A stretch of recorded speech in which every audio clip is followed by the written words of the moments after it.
বলছেন, আল্লাহ আমার উম্মত যদি জাহান্নামে থাকে আমি কিন্তু জান্নাতে যাব না। আল্লাহ বলছেন আপনি না গেলে তো জান্নাত উদ্বোধনই হবে না। এবারে মামলা কি দাঁড়ালো? আল্লাহ পাক বলে যে আমি তাহকামুল হাকিমিন নিজেকে বলেছি, বিচার না করলেও তো জিনিসটা সুন্দর হয় না। অনবী একটা কাজ করেন, ওয়ালা সাউফা ইউতিকা রাব্বুকা ফাতারদাত, আমি কাউকে বলি নাই, আপনাকে না বলেছি। ওমা আরসালনাকা ইল্লা রাহমাতাল লিল আলামিন, কারো সম্পর্কে নাজিল করি নাই, আপনাকে দিয়েছি।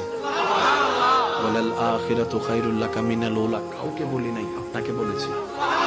আর আমি আল্লাহ ভালো করে জানি আপনি হচ্ছেন উম্মতের দরদী নবী।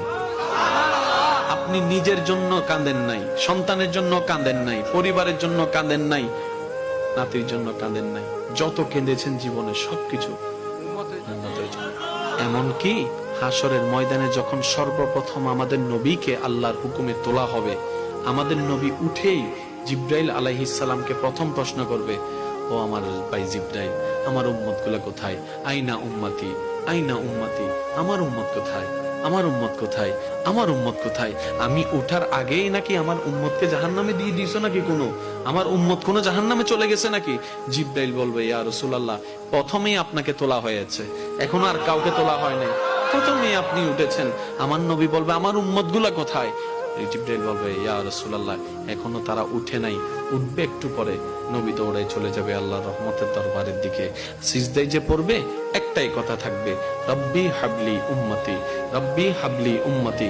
একটু মনোযোগ চাইবো আমি আশিকদের, রব্বি হাবলি উম্মতি, ও আল্লাহ আমার উম্মত গুলাকে আমাকে দিয়ে দাও। তো উম্মতের লিস্টের ভিতরে তো আবু বকর সিদ্দিকের নামও আছে, উম্মতের লিস্টের ভিতরে তো ফারুকে আজমের নামও আছে, উম্মতের লিস্টের ভিতরে তো সাহাবায়ে কেরাম আজমাইনের নাম আছে, উম্মতের লিস্টের ভিতরে তো আহলে বাইতের নাম আছে, উম্মতের লিস্টের ভিতরে তো তাবি তবে তাবি আল্লাহর ওলিদের জান্নাতীদের নাম আছে।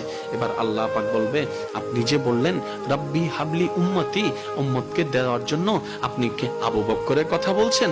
নবী বলে যে না, আমার আবু বকরকে নিয়ে চিন্তা নাই, আমার ফারুককে নিয়ে চিন্তা নাই, আমার ওসমানকে নিয়ে চিন্তা নাই, আমার আলীকে নিয়ে চিন্তা নাই। ও আল্লাহ, আমার উম্মতের ভিতরে যারা জাহান্নামের অধিবাসী হবে ওই উম্মতগুলোকে আমাকে দিয়ে দাও। আল্লাহ বিচারক হয়ে বিচারও করবেন, জাহান্নামীকে জাহান্নামে দিয়ে দিবেন। আহকামুল হাকিমের দায়িত্ব শেষ। এবার নবীকে আল্লাহ সিজদায় যাওয়ার অনুমতি দিয়ে সুপারিশ করাবেন। নবীর সুপারিশ কবুল করতে করতে নবীর উম্মতকে, আল্লাহর বান্দাদেরকে জাহান্নামী থেকে জান্নাতি করে দিবেন। জগৎ জিজ্ঞেস করবে, মওলা জাহান্নামী আবার জান্নাতি হয় কেমনে?